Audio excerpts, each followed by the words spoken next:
Hello viewers, আসসালামু আলাইকুম। Welcome back to my channel Mukta's kitchen. ঝটপট যে কেউ বানিয়ে নিতে পারবেন এই মজার নাস্তাটা। ঘরে শুধু ময়দা বা আটা থাকলেই হবে। বিকালের চা বানানোর আগে এই নাস্তাটা বানিয়ে নিতে পারেন। খেতে অসম্ভব মজার হয়, কিন্তু এটা একবার কাউকে বানিয়ে খাওয়ালে আপনার প্রশংসা করতে বাধ্য হবে। তো বন্ধুরা, আশা করছি আমার আজকের এই সহজ রেসিপিটাও আপনাদের কাছে ভালো লাগবে। রেসিপি ভালো লাগলে অবশ্যই একটি লাইক দিয়ে সম্পূর্ণ ভিডিওটি দেখে নেবেন।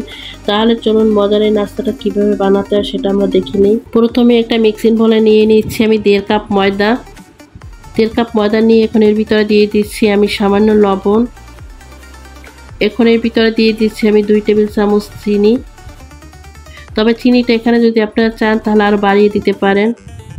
এবার চিনি আর লবণটা খুব ভালো করে আমি মিশিয়ে নিচ্ছি এই ময়দার সাথে। এখন দিয়ে দিচ্ছি 1 টেবিল চামচ তেল। তেলটা দিয়ে আমি ময়দার সাথে খুব ভালো করে মিশিয়ে নিচ্ছি। ময়দার সাথে তেলটা ভালো করে মিশিয়ে নিয়ে এখন দিয়ে দিচ্ছি 1 টেবিল চামচ ইস্ট। ইস্টটা দিয়ে আমি খুব ভালো করে সব উপকরণের সঙ্গে মেখে নিচ্ছি। মেখে নেওয়ার পরে এখন এখানে একটা আমি ডিম ভেঙে দিচ্ছি। ডিমটা খুব ভালো করে ময়দার সাথে মিশিয়ে নিতে হবে। তো ডিমটা আমি খুব ভালো করে ময়দার সাথে মিশিয়ে নিয়েছি।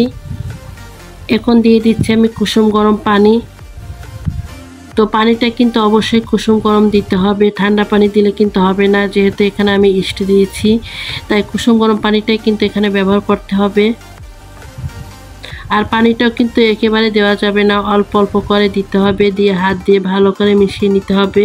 একেবারে দিলে পানিটা হয়তো বেশি হবে নয়তো কম হবে, তাই অল্প অল্প করে মিশিয়ে একটা পারফেক্ট ডো তৈরি করে নিতে হবে, যেমন করে আমরা রুটির জন্য ডোটা বানাই। তবে ডোটা অতিরিক্ত নরম বা শক্ত করে ফেলা যাবে না। তারপর কিছুক্ষণ আমি এই ডোটা ভালো করে মথে নিব হাত দিয়ে। এখন দিয়ে দিচ্ছি আমি 2 চামচ গুঁড়া দুধ। আর এই গুঁড়া দুধটা কিন্তু প্রথমে ময়দার সাথে মিশিয়ে নিতে হবে। প্রথম পর্যায়ে আমার দুধটা দিতে মনে ছিল না, সেই জন্য এখন আমি দিয়ে নিয়েছি। তবে আপনারা যখন এই নাস্তাটা বানাবেন তখন এই প্রথম পর্যায়ে ময়দার সাথে দুধটা দিয়ে মিশিয়ে নেবেন। এখন আমি দুধের সাথে আবারও ভালো করে ডোটা মিশিয়ে নিচ্ছি। ভালো করে মিশিয়ে নেওয়ার পরে উপর থেকে সামান্য একটু তেল দিয়ে ঢাকনা দিয়ে ঢেকে রাখবো 15 মিনিটের জন্য। 15 মিনিট রাখলেই হয়ে যাবে, তার ভিতরে ডোটা সেট হয়ে যাবে। তো 15 মিনিটের ভিতরে ডোটা খুব সুন্দরভাবে সেট হয়ে গেছে আর নরম সফট হয়ে গেছে। এবার এটা একটা চপিং বোর্ডে রেখে মথে নিচ্ছি। ডোটা ভালো করে মথে নিয়ে আমি গোল করে নিয়ে একটা রুটি বানিয়ে নিব। রুটিটা কিন্তু মোটামুটি বড় সাইজেরই হবে, তবে রুটিটা বেশি ভারী বা বেশি পাতলা করা যাবে না, মাঝামাঝি রাখতে হবে। তো রুটিটা আমি বেলে নিয়েছি।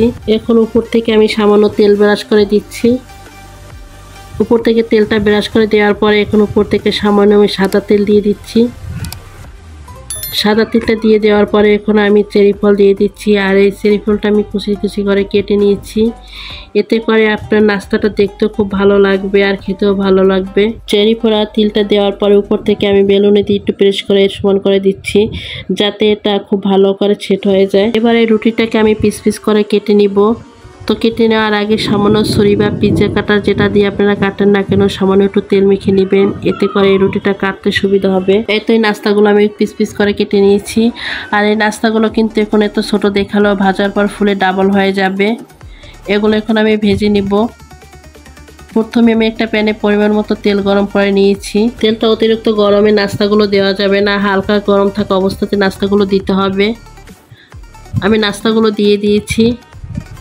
নাস্তাগুলো দিয়ে দেওয়ার পরে একদমই মিডিয়াম আঁচে ভাজতে হবে। হাই হিটে কিন্তু এই নাস্তাগুলো ভাজা যাবে না, তাহলে কিন্তু ভিতর থেকে কাঁচা থেকে যাবে আর উপর থেকে কিন্তু কালার চলে আসবে। একটা পাশ হয়ে গেলে অপর পাশটা আমি ভাজার জন্য উল্টিয়ে দিচ্ছি। এগুলো কিন্তু ভাজতে তেমন একটা সময়ও লাগবে না, খুবই অল্প সময়ের ভিতরে এগুলো ভাজা হয়ে যাবে। 3 থেকে 4 মিনিটের মতো এগুলো ভেজে নিলেই হবে। এভাবে করে এ পাশ আর ওপাশ করে আমি 2 পাশ খুব সুন্দর করে ভেজে নেব। নাস্তাগুলোর কালারটা কতটা সুন্দর আসছে আর এগুলো কতটা সুন্দরভাবে ফুলে গেছে সেটা আপনারা দেখেই বুঝতে পারছেন। নাস্তাগুলো কিন্তু ফুলে ডাবল হয়ে গেছে। আর ফুলে যাওয়ার কারণে কিন্তু উপর থেকে যে চেরি ফল আর তিলগুলো দিয়েছি সেগুলো কিন্তু পড়ে গেছে। নাস্তাগুলো আমি খুব সুন্দর একটা কালার করে ভেজে নিয়েছি। এখন আমি তেল ঝরিয়ে তুলে নিচ্ছি। আর বাকি যে নাস্তাগুলো সেগুলো আমি একইভাবে ভেজে নেব। আমি সবগুলো নাস্তা ভেজে নিয়েছি। এবার আমি আপনাদেরকে পরিবেশন করে দেখাচ্ছি।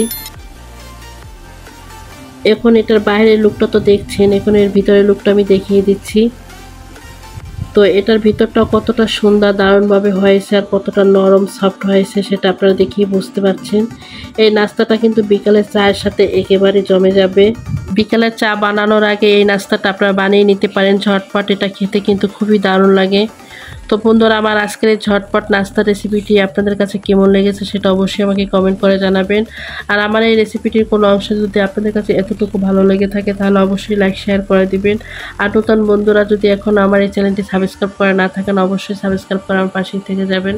তো বন্ধুরা, আজকে এ পর্যন্তই। সবাই ভালো থাকবেন, সুস্থ থাকবেন, সবাই সবার জন্য দোয়া করবেন। আল্লাহ হাফেজ।